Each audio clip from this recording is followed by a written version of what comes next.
छठा सर्ग। राजा दशरथ के शासनकाल में अयोध्या और वहां के नागरिकों की उत्तम स्थिति का वर्णन। उस अयोध्यापुरी में रहकर राजा दशरथ प्रजा भर का पालन करते थे। वे वेदों के विद्वान तथा सभी उपयोगी वस्तुओं का संग्रह करने वाले थे। दूरदर्शी और महान तेजस्वी थे। नगर और जनपद की प्रजा उनसे बहुत प्रेम रखती थी। वे इक्ष्वाकु कुल के अतिरथी वीर थे। यज्ञ करने वाले, धर्मपरायण और जितेंद्रिय थे। महर्षियों के समान दिव्य गुण संपन्न राजर्षि थे। उनकी तीनों लोकों में ख्याति थी। वे बलवान, शत्रुहीन, मित्रों से युक्त एवं इंद्रिय विजयी थे। धन और अन्य वस्तुओं के संचय की दृष्टि से इंद्र और कुबेर के समान जान पड़ते थे। जैसे महातेजस्वी प्रजापति मनु संपूर्ण जगत की रक्षा करते थे, उसी प्रकार महाराज दशरथ भी करते थे।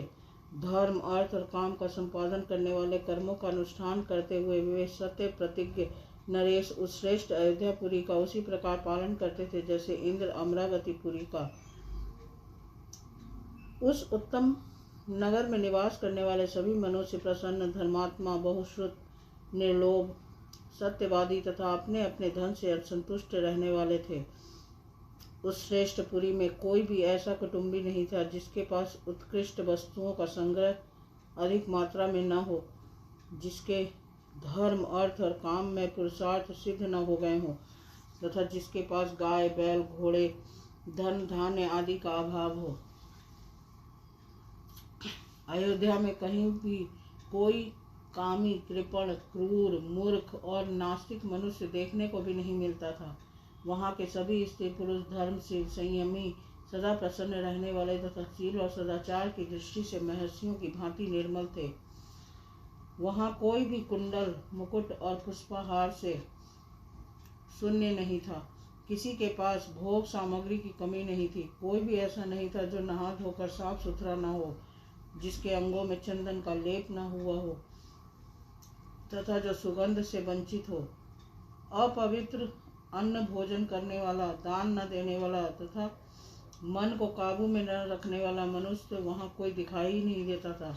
कोई भी ऐसा पुरुष देखने में नहीं आता था जो बाजूबंद, निष्क यानी स्वर्ण पदक या मोहर तथा हाथ का आभूषण, कड़ा आदि धारण न किए हुए हो। अयोध्या में कोई भी ऐसा नहीं था जो अग्निहोत्र और यज्ञ न करता हो, जो शूद्र, चोर, सदाचार शून्य अथवा वर्ण संकर हो। वहाँ निवास करने वाले ब्राह्मण सदा अपने कर्मों में लगे रहते, इंद्रियों को वश में रखते, दान और स्वाध्याय करते तथा प्रतिग्रह से बचे रहते थे। वहाँ कहीं भी एक भी ऐसा द्विज नहीं था जो नास्तिक, असत्यवादी, अनेक शास्त्रों के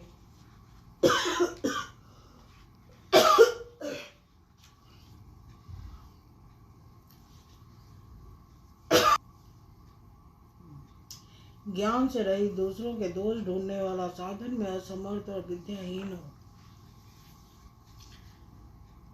सहस्त्रों से कम दान देने वाला, दीन, विक्षिप्त चित्त अथवा दुखी भी कोई नहीं था। अयोध्या में कोई भी स्त्री या पुरुष ऐसा नहीं देखा जा सकता था जो श्रीहीन, रूप रहित तथा राजभक्ति से शून्य हो। ब्राह्मण आदि चारों वर्णों के लोग देवता और अतिथियों के पूजक, कृतज्ञ, उदार, शूरवीर और पराक्रमी थे।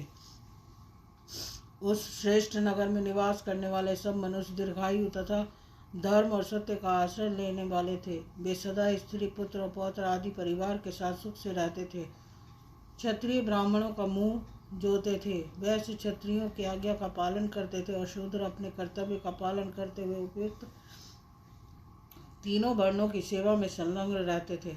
इक्ष्वाकु कुल के स्वामी राजा दशरथ अयोध्यापुरी की रक्षा उसी प्रकार करते थे जैसे बुद्धिमान महाराज मनु ने पूर्व काल में उसकी रक्षा की थी।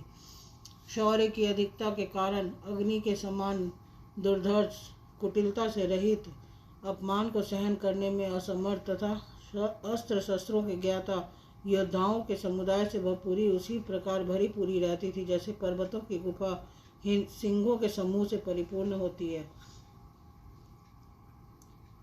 काम्बोज और बाहिक देश में उत्पन्न हुए उत्तम घोड़ों से, बनायु देश के अश्वों से तथा सिंधु नद के निकट पैदा होने वाले दरियाई घोड़ों से, जो इंद्र के अश्व उच्चैश्रवा के समान श्रेष्ठ थे, अयोध्यापुरी भरी रहती थी। विंध्य और हिमालय पर्वतों में उत्पन्न होने वाले अत्यंत बलशाली पर्वताकार मदमत्त गजराजों से भी वह नगरी परिपूर्ण रहती थी। ऐरावत कुल में उत्पन्न महापद्म के वंश में पैदा हुए तथा अंजन और वामन नामक दिग्गजों से भी प्रकट हुए हाथी उस पुरी की पूर्णता में सहायक हो रहे थे। हिमालय पर्वत पर उत्पन्न भद्र जाति के, विंध्य पर्वत पर उत्पन्न हुए मंद्र जाति के तथा सह पर्वत पर पैदा हुए मृग जाति के हाथी भी वहां मौजूद थे। भद्र, मंद्र और मृग, इन तीनों के मेल से उत्पन्न हुए शंकर जाति के भद्र और मंद्र, इन दो जातियों के मेल से पैदा हुए शंकर जाति के भद्र और मृग जाति के संयोग से उत्पन्न हुए शंकर जाति के तथा मृग और मंद्र, इन दो जातियों के सम्मिश्रण से पैदा हुए पर्वताकार गजराज भी, जो सदा मदोन्मत्त रहते थे, उस पुरी में भरे हुए थे। 3 योजन के विस्तार वाली अयोध्या में 2 योजन की भूमि तो ऐसी थी जहाँ पहुंचकर किसी के लिए भी युद्ध करना असंभव था। इसलिए वह पूरी अयोध्या इस सत्य एवं सार्थक नाम से प्रकाशित होती थी, जिसमें रहते हुए राजा दशरथ इस जगत का पालन करते थे। जैसे चंद्रमा नक्षत्र लोक का शासन करते हैं, उसी प्रकार महातेजस्वी महाराज दशरथ अयोध्यापुरी का शासन करते थे। उन्होंने अपने समस्त शत्रुओं को नष्ट कर दिया था, जिसका अयोध्या नाम सत्य एवं सार्थक था, जिसके दरवाजे और अर्गला सुदृढ़ थे, जो विचित्र गृहों से सदा सुशोभित होती थी। सहस्त्रों मनुष्यों से भरी हुई उस कल्याणमयी पुरी का इंद्र तुल्य तेजस्वी राजा दशरथ न्यायपूर्वक शासन करते थे। इस प्रकार श्री वाल्मीकि निर्मित आर्ध रामायण आदि काव्य के बाद